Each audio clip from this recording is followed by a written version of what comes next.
So you a set it and forget it kind of person, or you alter your run-walk ratio depending on the type of run?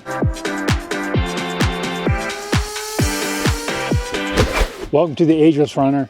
I'm Ralph. For the past couple of years, I've pretty much been a set it and forget it guy, partially driven by technology.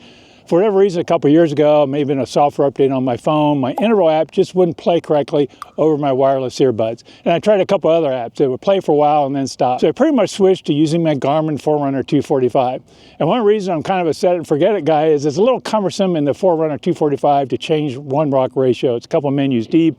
Not impossible, just a little cumbersome. So I pretty much have been using a 2-minute run, 30-second walk for the last few years. Now, I assume one advantage of that, or maybe two advantages, is it's set it and forget it. I don't have to think about what I want to do today. I just know I'm going to do that. And one advantage may be my body gets used to training at that run-walk ratio, and therefore I kind of learn that and run well at that. However, I'm beginning to think I need to change that. I'm thinking I should look at different ratios depending on the type of run I'm doing, especially short run versus long run. Short run, I think I can train at a little higher ratio. I think one reason to have different ratios is kind of the maybe a disadvantage to the set and forget is that I am training at different ratios. My body's not getting used to one ratio.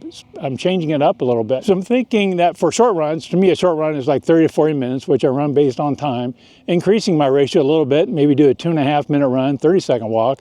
And one reason to do that is in that 30 to 40 minutes, I get more run time, so that's better from a training purpose.